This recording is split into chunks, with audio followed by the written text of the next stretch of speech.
Welcome dear students. आज हम carboxylic acids की बात करेंगे, इनके जनरल करैक्टरिस्टिक्स, इनका नॉमेनक्लेचर और इनके रिएक्टिविटी के मोड्स, इनको हम डिस्कस करेंगे। सबसे पहले अगर हम इसके स्ट्रक्चर की बात करें तो दिस इज़ RCOOH, तो ये है हमारा फंक्शनल ग्रुप इसमें। अब यहाँ अगर आप देखें तो ये कार्बोनाइल कार्बन में carbon is electrophilic, this hydroxyl is electronegative and it carries a partial negative charge। और अगर इस ऑक्सीजन की बात करें तो ये भी इलेक्ट्रोनेगेटिव है डेफिनेटली।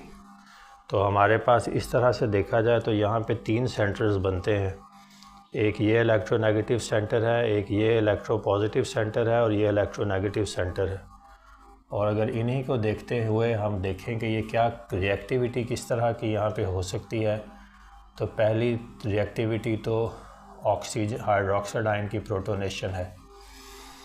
और ये पॉसिबल है क्योंकि ऑक्सीजन के पास दो लोन इलेक्ट्रॉन पेयर्स मौजूद हैं इन दो बॉन्ड्स को फॉर्म करने के बाद भी, तो वो एक इलेक्ट्रॉन पेयर इस हाइड्रोजन को दे सकता है और इस तरह से ये हाइड्रोक्साइड आयन फॉर्म हो जाएगा।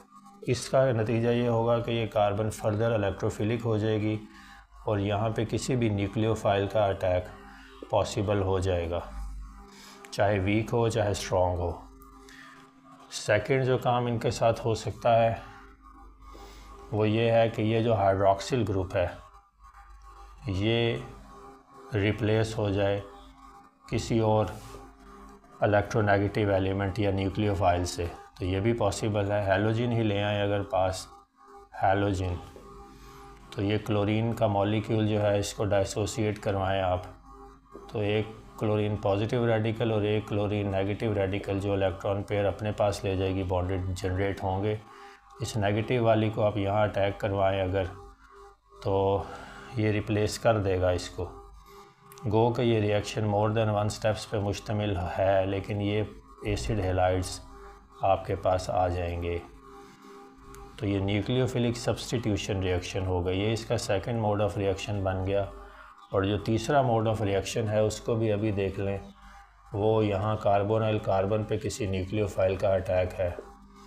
अगर ये कार्बोनाइल कार्बन पे कोई न्यूक्लियोफाइल अटैक करे अपने इलेक्ट्रॉन पेयर्स के साथ तो कर सकता है क्योंकि ये रिच न्यूक्लियोफिलिक सेंटर है।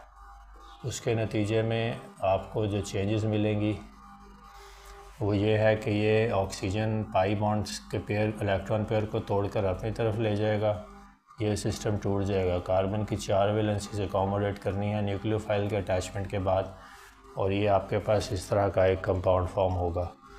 तो ये हमारे तीन इसके जो हैं मोड ऑफ रिएक्शंस हैं डिपेंडिंग ऑन कि उसका फंक्शनल ग्रुप कार्बोक्सिलिक एसिड्स का ये नेचर है उसके हिसाब से। और इसके अलावा जो बात अगर हम करें तो एज एसिड्स भी इनकी इंटरएक्टिविटी पॉसिबल है। They are weak acids. ये जो ऑक्सीजन के साथ हाइड्रोजन है ये प्रोटोनेट हो सकती है, एज अ प्रोटॉन लिबरेट हो सकती है एक्वस सोल्यूशन में, और कार्बोक्सिलेट आयन या एसीटेट आयन और साथ प्रोटॉन फॉर्म होगा। तो ये वाला जो स्ट्रक्चर है ये डिटरमिन करता है कि जो एनाइन है किसी भी एसिड का, वो डिटरमिन करता है कि एसिडिक स्ट्रेंथ कितनी होगी। उसकी वजह यह है कि एनाइन का स्टेबल होना ज़रूरी है। जितना ज़्यादा एनाइन स्टेबल होगा उतने ही ज़्यादा कम चांस है कि वो फिर प्रोटॉन से रिएक्ट करके वापस एसिड की तरफ चला जाए। तो फिर रिवर्सिबल रिएक्शन फेवर्ड नहीं होगा, फॉरवर्ड रिएक्शन फेवर्ड होगा। जितना ज़्यादा फॉरवर्ड रिएक्शन उतना ज़्यादा स्ट्रॉन्ग एसिड।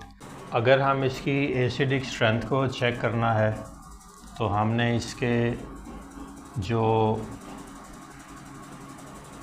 इसकी आयोनाइजेशन का हमने सबसे पहले देखना है कि इसकी आयोनाइजेशन के नतीजे में जो फॉर्म होने वाला एनाइन है वो कितना स्टेबल है, क्योंकि जितना स्टेबल ये एनाइन होगा उतनी ही ज़्यादा एसिड की डाइसोसिएशन होगी अपने एनाइन में और प्रोटॉन में। तो ये वाला जो एनाइन है ये रेजोनेंस इसके स्ट्रक्चर्स पॉसिबल हैं तो जहाँ पे भी रेजोनेंस स्ट्रक्चर्स आ जाए, यानी कि जो इलेक्ट्रॉनिक क्लाउड है उसकी मूवमेंट, इलेक्ट्रॉन्स की movement within the structure, delocalisation of charge आ जाए, तो वहाँ पे स्टेबिलिटी इंक्रीज़ करती है। तो यहाँ पे अगर आप इस केस में देखेंगे तो हमारे पास ये एसीटेट आयन है जो एसिटिक एसिड से जनरेट हुआ, और यहाँ पे इसके जो रेजोनेंस पॉसिबल रेजोनेंस स्ट्रक्चर्स हैं उसमें सबसे पहले तो हम देखेंगे कि ये वाला जो पाई इलेक्ट्रॉन सिस्टम है कार्बन और ऑक्सीजन का, ये टूटेगा और ये वाली ऑक्सीजन फर्दर इलेक्ट्रोनेगेटिव हो जाएगी 3 इलेक्ट्रॉन पेयर्स के साथ। तो और यहाँ पे ये वाला जो ऑक्सीजन है फिर यहाँ पे अनसैचुरेशन आ जाएगी, तो ये वाला जो है वो लेस इलेक्ट्रोनेगेटिव हो जाएगा, क्योंकि यहाँ इसको अपना इलेक्ट्रॉन पेयर यूज़ करना पड़ा, पेयर, ये कार्बन के साथ बॉन्ड फॉर्म करने के लिए। तो इसका जो पहले ये इलेक्ट्रोनेगेटिव था, अब इसका चार्ज डेंसिटी जो है वो फर्दर कम हो गई।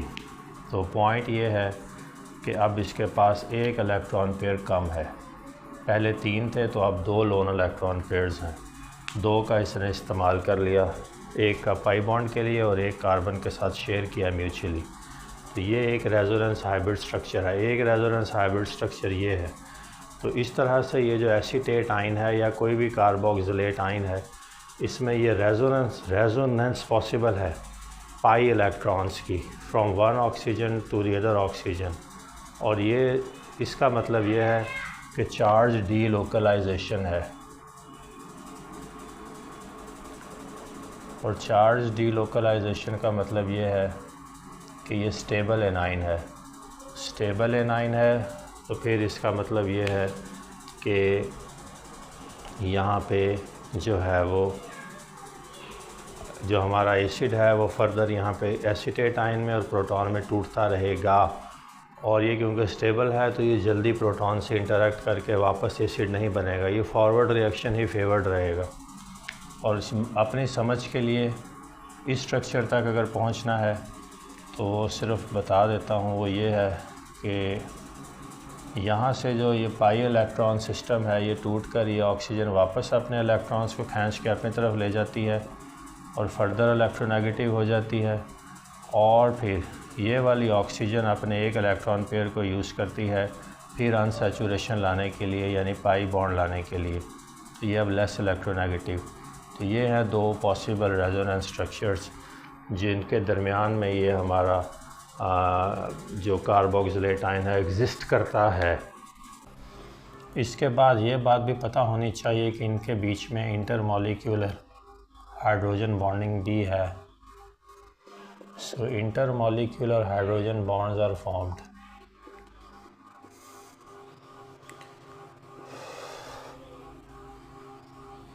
ये जो इंटरमॉलिक्यूलर हाइड्रोजन बॉन्ड्स हैं ये इसलिए फॉर्म होंगे क्योंकि एक कार्बोक्सिलिक एसिड का ऑक्सीजन दूसरे कार्बोक्सिलिक एसिड के हाइड्रोजन के साथ इंटरैक्ट करेगा, और इस तरह से ये एक चेन प्रोसेस है जो चलता चला जाएगा। तो ये वाली इंटरेक्शन जो है इसको हाइड्रोजन बॉन्डिंग कहते हैं। ये इंटरमॉलिक्यूलर इंटरेक्शन है और ये 2 एटम्स को 2 मॉलिक्यूल्स को आपस में होल्ड करके रखती है।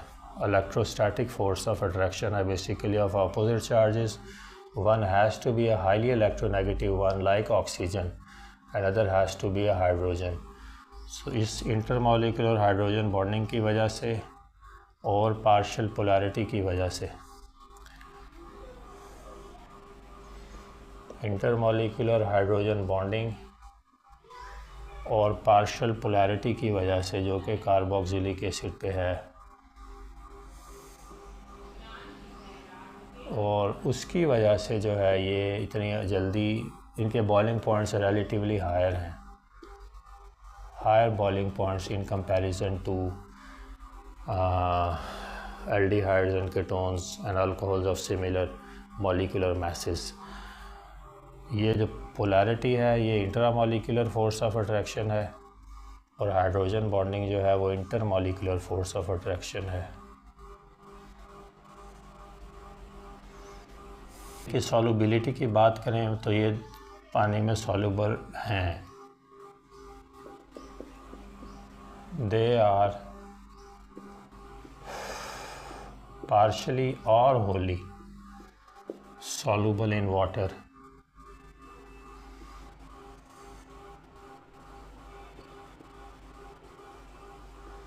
पार्शियल इसलिए कि जो जो ये चेन इंक्रीज़ करती चली जाएगी, aldehydes alkyl chain, solubility decrease होगी,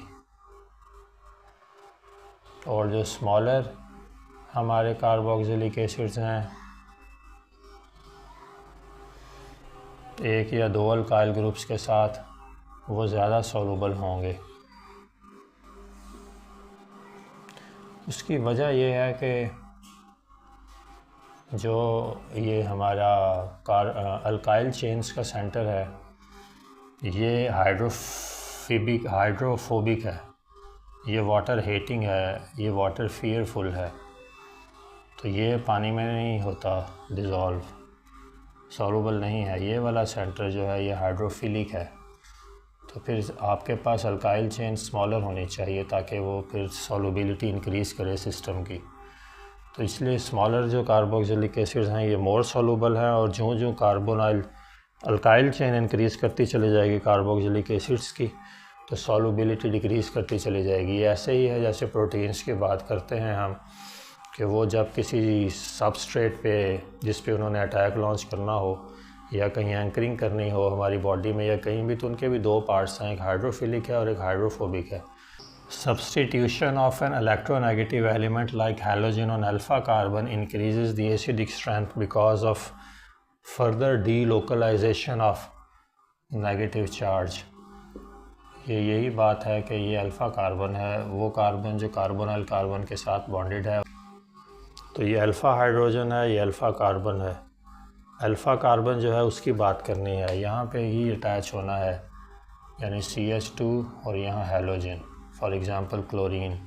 तो ये क्योंकि इलेक्ट्रोनेगेटिव हैं उसकी वजह से चार्ज डेंसिटी जो नेगेटिव चार्ज की है वो इंक्रीज़ होगी और डीलोकलाइजेशन ऑफ नेगेटिव चार्ज ज़्यादा हो जाएगा, और इस वजह से फिर ये वाली जो स्पीशी है गो के कार्बोक्सिलिक एसिड है with one of the halogens, तो ये फर्दर एसिडिक हो जाएगी। उसकी वजह यह है कि जो इसकी प्रोटोनेशन जब होगी तो जो एनाइन फॉर्म होगा वो फर्दर रेजोनेंस स्टेबलाइज होगा because of delocalisation of negative charge because of the electronegativity of the halogen atom. इसका जो फर्स्ट मोड ऑफ रिएक्शन है वो एसिड्स है। एसिड्स हम जानते हैं कि ये जो एसिड कार्बोक्सिलिक एसिड है वो पानी की में एक्वा सोल्यूशन में प्रोटॉन्स में एनाइन में एनाइनिक पार्ट में और प्रोटॉन्स में लिबरेट होने की प्रोटॉन लिबरेट करने की सलाहियत रखता है। This is acid, this is what acids are. और अगर एसिड्स हैं चाहे वीक ही हैं तो ये बेस से भी इंटरेक्ट करने की सलाहियत रखते हैं। इतने हैं ये इस काबिल के बेस से इंटरेक्ट करके आपको एक सॉल्ट दे देंगे। This is a carboxylate salt, acetate salt in this case, and water is formed. So acid base reaction to form salt and water is also possible, and simply acids हैं तो metal से भी reaction दे देंगे। Sodium ही लिख लें अगर, तो ये आपको रिएक्शन मिल जाएगा, बनना वही कुछ है सोडियम सॉल्ट। तो ये पॉसिबल है, साथ हाइड्रोजन गैस लिबरेट होगी। दूसरा रिएक्शन जो है वो हाइड्रोक्सिल ग्रुप की मौजूदगी की वजह से है। आप ये करवा सकते हैं कि एक न्यूक्लियोफाइल को दूसरे न्यूक्लियोफाइल से रिप्लेस करा दें। ये साइनो ग्रुप है, रिच इन इलेक्ट्रॉन्स है, इलेक्ट्रॉन पेयर एक मौजूद होना ज़रूरी है for a species to donate electron pairs. Neutral भी होते हैं हमारे न्यूक्लियोफाइल्स, लेकिन उनमें भी फिर आयोनाइजेशन की वजह से इलेक्ट्रॉन पेयर्स जनरेट होना है। ये वाटर जो है ये न्यूट्रल है वैसे देखें तो, लेकिन ऑक्सीजन के पास फिर भी इलेक्ट्रॉन पेयर मौजूद है, तो ऑक्सीजन जो है इसमें न्यूक्लियोफाइल के तौर पर एक्ट कर लेगा। वैसे इसको न्यूट्रल कहेंगे क्योंकि ओवरऑल इस पे कोई चार्ज स्पीशी पे नहीं है, यहाँ पे है, और ये न्यूक्लियोफाइल के तौर पर आप यहाँ रिप्लेस करवा सकते हैं। उसके लिए आपको सिर्फ ये करना पड़ेगा कि इस हाइड्रॉक्सिल ग्रुप को एक अच्छा लीविंग ग्रुप बनाना पड़ेगा प्रोटोनेट करवा कर, उससे ये OH2 हो जाएगा और एज वाटर लिबरेट हो जाएगा। और अच्छा लीविंग ग्रुप जो है वो फिर आसानी से किसी न्यूक्लियोफाइल को अपनी जगह दे देता है, तो इस तरह से आपको साथ वाटर रिलीज़ हो जाएगा यानी OH2 आयंस। तो OH2 आयंस और जो न्यूक्लियोफाइल है उसने न्यूक्लियोफाइल को रिप्लेस कर लिया। तो अगर आप इस लिविंग ग्रुप सेंटर को कार्बोक्सिलिक एसिड में प्रोटोनेट करवा कर या इसको कुछ स्ट्रेंथन इतना करके इसी तरह का सिस्टम जनरेट करके कि ये लिविंग ग्रुप के तौर पर आसानी से रिमूव हो जाए, तो फिर यहाँ पे एक न्यूक्लियोफाइल इसको रिप्लेस कर लेगा, जैसे मैंने यहाँ पे इस एग्जांपल से बताया। तो न्यूक्लियोफिलिक सब्स्टिट्यूशन रिएक्शन इसका सेकंड मोड ऑफ इंटरेक्शन है। अगर आप इसको कार्बोनाइल कार्बन पे भी अटैक करवा सकते हैं, carbonyl carbon is electropositive in nature, further electropositive करना है तो इसको प्रोटोनेट करवा दें हाइड्रॉक्सिल को, तो उसके नतीजे में फिर फर्दर ये इलेक्ट्रोफिलिक हो जाएगा। यहाँ पे फिर न्यूक्लियोफाइल इसकी प्रॉक्सिमिटी में लाएं और ये यहाँ पे अटैक लॉन्च कर देगा और इस तरह से आपको एक कंपाउंड मिलेगा। मल्टीपल नेचर का एक कंपाउंड आपको फॉर्म होगा।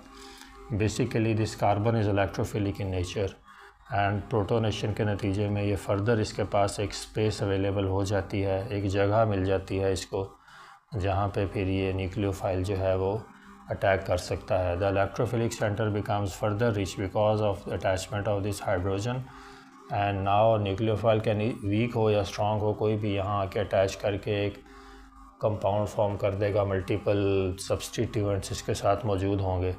फिर आप सेकेंड फेज़ में चाहें तो इस हाइड्रॉक्सिल ग्रुप को लिविंग ग्रुप के तौर पर यहाँ पे रिप्लेस करवा सकते हैं, ताकि हमारा जो सिस्टम है वो वायबल रहे, और माइनस प्रोटॉन कर दें ये वाली और माइनस हाइड्रॉक्सिल कर दें वाटर के तौर पर, ये लॉस हो जाएगा और आपके पास फिर वो कार्बोनाइल ग्रुप की अनसैचुरेशन आ जाएगी और साथ जो ये वाला न्यूक्लियोफाइल नया अटैच हुआ है तो एक नया कंपाउंड आपके पास फॉर्म हो जाएगा। मिसाल के तौर पर अगर यहाँ पे क्लोरीन था हैलोजन तो एसिड हैलाइड्स आ जाएंगे।